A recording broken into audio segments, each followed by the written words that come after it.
Assalamualaikum warahmatullahi wabarakatuh. Halo, apa kabar sahabat sehati? Kembali lagi bersama saya Ceto di Do You Know About Kemenkes Poltekkes Padang.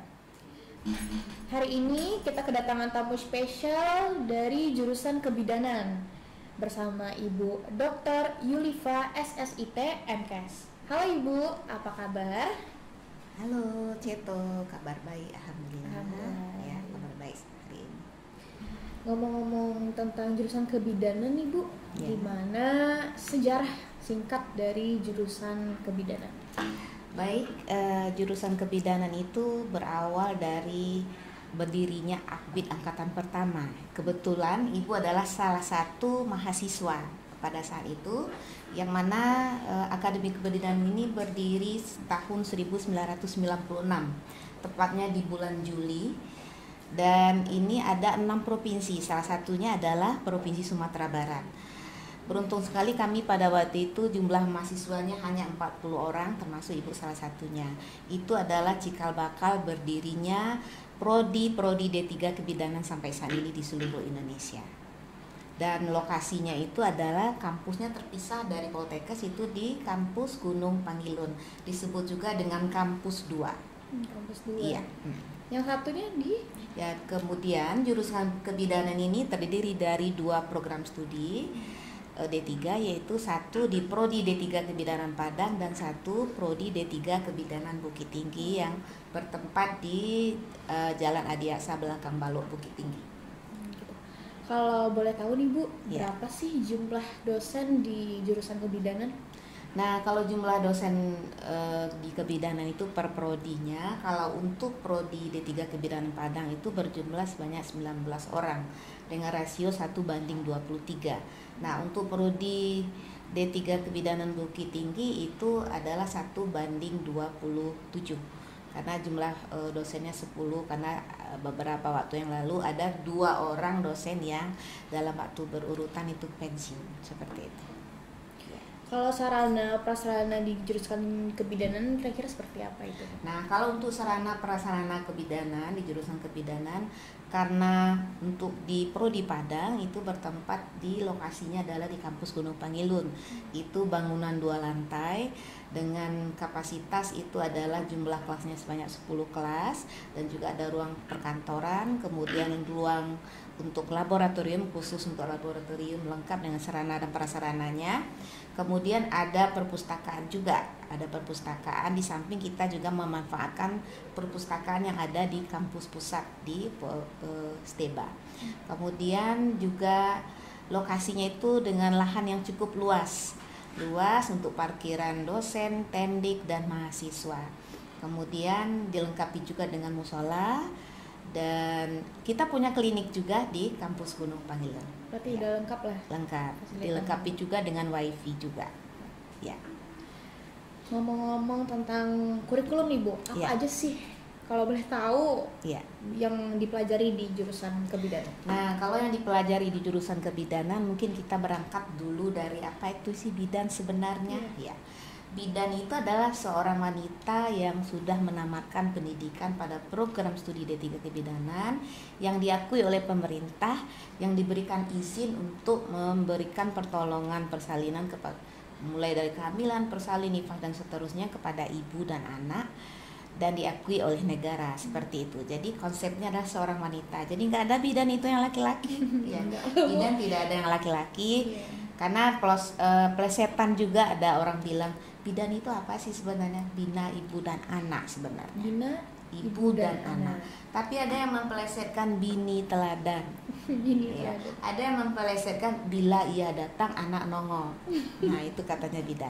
Dan satu hal lagi, bidan ini untuk menjadi mahasiswanya memang yang harus minat, yang punya minat dan bakat dalam menolong, punya minat dan bakat dalam mengabdikan diri. Kenapa?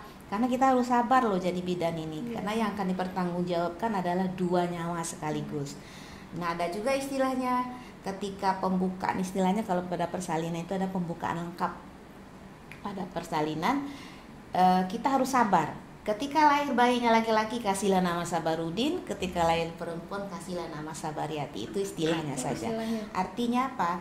Seorang calon bidan itu memang harus sabar, ramah, kemudian ada rasa empati, kemudian rasa kepeduliannya harus tinggi, seperti itu. Dan yang paling penting itu adalah disiplin dan tanggung jawab yang besar. Kemudian mata kuliah yang akan diajarkan di kebidanan itu mulai dari prakonsepsi, mulai dari remajanya, prakonsepsi, kehamilan, persalinan, nifas, bayi baru lahir, keluarga berencana, semua diajarkan, termasuk untuk kelengkapan dalam memberikan asuhan itu adalah komunikasi dalam kebidanan. Nah, bagaimana cara berkomunikasi dengan ibu yang sudah datang dalam keadaan sakit karena akan melahirkan, bidannya nggak boleh semerut. Bidan itu harus, kalau di kebidanan kami selalu menyampaikan bahwa tariklah garis bibirmu 1 cm kanan, 1 cm kiri. Kenapa? Ketika kita senyum, pasti matanya senyum. Orang yang senyum, hatinya juga senyum. Intinya apa? Apapun yang akan dilakukannya itu pasti dalam dengan keadaan yang tulus dan ikhlas, seperti itu. Dan untuk kurikulum ini, mahasiswa itu berpraktek tidak hanya di kelas, tidak hanya di laboratorium, tetapi ini nanti langsung ke puskesmas, rumah sakit, dan klinik bersalin. Dan bidan ini, calon-calon mahasiswa bidan ini ditempatkan di klinik praktek mandiri bidan. Mereka langsung menolong, nanti didampingi oleh bidannya di awal dulu, kemudian nanti setelah terlihat dia mampu, maka si mahasiswa yang akan melakukan. Jadi dalam prakteknya ada namanya PK1, PK2, dan PK3. PK1 itu pertolongan kehamilan, persalinan, nifas normal, yang normal saja dulu. PK2, kemudian yang dasar, seperti bagaimana mengukur tensi, bagaimana mengukur badan, tinggi badan, meriksa kehamilan. Nah, nanti di PK2A itu pertolongan yang sifatnya normal. Ada kehamilan normal, persalinan, nifas, BBL normal. Nanti ada prakteknya PK2B. Nah, PK2B itu pertolongan kehamilan, persalinan, nifas yang disertai dengan adanya patologi, artinya ada kelainan dari yang normal sebelumnya. Dan nanti ada PK3. Nah, PK3 itu secara komprehensif dari hamil, persalinan, nifas, dan seterusnya. Itu mahasiswa ditempatkan di lapangan, di rumah bidan, mulai dari 4 minggu, 4 minggu, 6 minggu, dan 8 minggu. Dan itu kata kuncinya juga bahwa di kebidanan itu, di kurikulumnya itu antara persentase atau rasio praktek dengan teori itu 60% praktek dan 40% teori. Itu dari segi kurikulum. Dan kita di prodi kebidanan ini mempunyai visi juga, mempunyai visi yang mana? Nah, visinya itu menghasilkan lulusan kebidanan yang inovatif, prestatif, berdaya saing, bertawakal pada Tuhan Yang Maha Esa, dan tanggap bencana dalam kesehatan reproduksi dan gangguan kesehatan jantung. Itu untuk ininya. Dan itu kalau untuk di prodi Bukit Tinggi, kalau prodi Bukit Tinggi itu adalah visinya yang diinikan untuk keunggulan prodinya adalah di kebidanan komunitas yang berbasis kearifan lokal, seperti itu. Ya. Oke, Bu. Kalau masalah prestasi nih, Bu. Nah, kalau prestasi mahasiswa dan dosen kira-kira apa aja sih yang udah diraih, Bu? Ya. Kalau kita bicara prestasi, semua prodi punya keunggulan prestasi masing-masing, termasuk untuk prodi kebidanan. Kalau untuk prestasi mahasiswa itu sudah banyak, ada seperti English debate ya, kemudian storytelling, lomba poster, kemudian lomba dari segi kepramukaan itu ada. Dan seringkali di jurusan kebidanan ini meraih juara 1, itu pun perlombaannya tidak di kampus kita tapi di kampus lain. Nah, untuk dosennya tiap tahun ada dosen berprestasi untuk di tiap prodi ya. Ibu termasuk dosen prestasi tahun 2022 dari jurusan kebidanan. Ya. Kemudian juga ada prestasi dosennya di luar instansi kita, seperti di BKKBN itu adalah duta genre untuk mahasiswanya, dan juga duta untuk pengajarnya di BKKBN pada saat itu. Berarti sangat banyak prestasi yang diraih oleh mahasiswa jurusan kebidanan. Nah, mungkin teman-teman yang berbakat nih, Bu, atau banyak keunggulan di bidang lain. Kira-kira Ya. ada nggak tempat wadah untuk mengekspresikan bakat mereka sehingga bisa menambah prestasi di jurusan Ya. kebidanan? Baik, kalau untuk bakat dan minat kita sering menyalurkannya karena kita punya dana dari HMP dan juga HMJ. Jadi kalaupun ada perlombaan kita sudah memetakan mana yang mahasiswa yang akan dimajukan untuk ikut lomba. Itu kita salurkan. Termasuk untuk mengirim mahasiswa ke universitas lain yang mengadakan lomba seperti itu. Dan seperti ini sampai saat ini kita mengamati bahwa mahasiswa tahun 1 dan 2 itu banyak bakatnya, tidak hanya sebagai berbakat untuk Nggak hanya di akademik tetapi juga di non akademik. Biduan banyak juga di sana. Biduan ya. Hafiz Quran juga banyak di jurusan itu. Jadi ketika mahasiswa masuk kita sudah memetakan itu. Jadi ketika nanti Poltekkes minta mahasiswa jurusan kebidanan mana yang akan dikirim, kita tinggal kirim karena sudah ada pemetaan. Berarti udah siap tempur nih. Sudah ada siap tempur. Mantap. Oke. Oke, kalau ngomong tentang alumni Bu, Ya. kira-kira udah kemana aja nih Bu? Kalau cerita alumni sejak berdirinya tahun 96 sudah kemana-mana alumninya, sudah ada jadi kepala dinas ya, jadi kepala dinas, kepala rumah sakit, kepala puskesmas, dan bidan tidak tertutup kemungkinannya menjadi pemimpin. Dalam artian seperti tugas struktural, pimpinan puskesmas kan struktural, tapi Ibu ambil contoh, Ibu kebetulan dulu dinanya sebelum ke Poltekkes di Kabupaten Agam, itu lebih dari 6 orang bidan yang sudah menjadi kepala puskesmas. Karena memang harus studi lanjut, tidak hanya bidan D3 saja, sudah SKM, MM atau apa, ada studi atau MKes. Dan untuk studi lanjut itu tidak menutup kemungkinan untuk semua. Ibu adalah salah satu yang sudah dapat melanjutkan studi lanjut ke S3 sebagai doktor pertama di jurusan kebidanan. Dan untuk tenaga dosen di jurusan kebidanan kita sudah 3 orang doktor dan selebihnya adalah S2, dan saat ini sedang ikut kuliah tugas belajar 2 orang doktor dan izin belajar 2 orang doktor, jadi 4 orang lagi. Insyaallah 2025 kembali jadi jumlah tenaga pengajar di jurusan kebidanan dengan klasifikasi doktor itu sudah 7 nantinya di tahun, insyaallah tahun 2025, sekarang baru 3. Berarti banyak sekali yang udah menggapai profesi masing-masing ya Pak.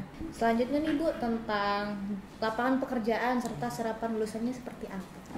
Baik, kalau untuk lapangan pekerjaan ini berawal dari ketika kita menempatkan mahasiswa di lapangan, itu kita ada kerjasama dengan instansi baik itu pemerintah maupun swasta. Kalau untuk pemerintah itu di puskesmas, rumah sakit, kemudian kalau untuk swasta itu di praktek mandiri bidan. Itu tersebar di seluruh kabupaten kota yang ada di Provinsi Sumatera Barat. Berangkat dari sana, karena melihat kompetensi dari masing-masing mahasiswa, itu sudah ada yang istilahnya mencatat lah gitu ya. Bu, anak itu nanti di tempat kita ya Bu. Sudah mengkip sudah mengkip. Nah seperti itu. Dan dengan alasan seperti itu kita akan ada MOU sejak mulai dari pendidikan sampai tamat, itu lahan-lahan tersebut menjadi lahan bagi serapan lulusan kita. Contoh, tahun 2023 kemarin itu lulusan kita ada langsung bisa terima di Arab Saudi, rumah sakit Arab Saudi. Memang kompetensinya di samping dia cakap dari segi profesi, bahasa Inggris itu yang paling utama ya. Kemudian lulusan bidan ini tidak ada yang nganggur kalau Ibu lihat. Kenapa tidak ada yang nganggur? Kenapa? Ketika tamat mereka bisa langsung, dengan catatan kan tamat itu sudah lulus UKOM, jadi sudah siap kerja. Ada yang ikut Nusantara Sehat lulus seperti itu, ada yang bekerja di bidan yang sudah punya klinik yang mumpuni. Nah di situ mereka udah langsung diterima. Jadi istilahnya nganggur-nganggur nih jauh lah ya untuk jurusan kebidanan. Sehingga apa? Di samping bisa mengembangkan diri, tidak hanya plus jadi bidan saja, tidak, tetapi bisa mengembangkan diri dengan cara, kalau ala-ala sekarang kan dengan TikTok gitu ya.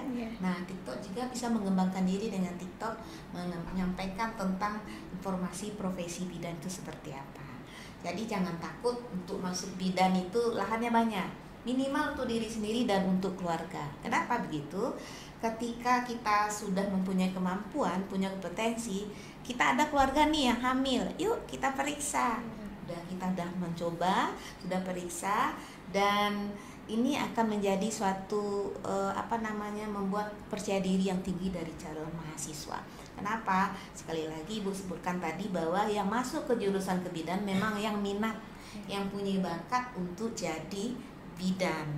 Ya, harus sabar juga. Iya, harus sabar seperti itu.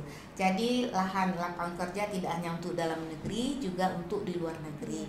Bisa di Jepang, kemudian Arab Saudi, dan juga di Filipina seperti itu. Dan kita di jurusan kebidanan, Ibu sendiri selaku jurusan pertama kali mahasiswa masuk itu memang kita perhatikan datanya. Kita kan mengumpulkan data tuh, kita langsung mapping. Ini jagonya hafiz Quran, ini jagonya poli, ini jagonya solo song, ini jagonya storytelling, ini jagonya debate. Nah, itu dikembangkan seperti itu. Nah, jadi untuk lapangan pekerjaan tidak perlu takut, lapangan pekerjaan banyak, cuman satu kata kunci, jangan cita-citanya itu harus jadi pegawai negeri, itu jangan. Kenapa?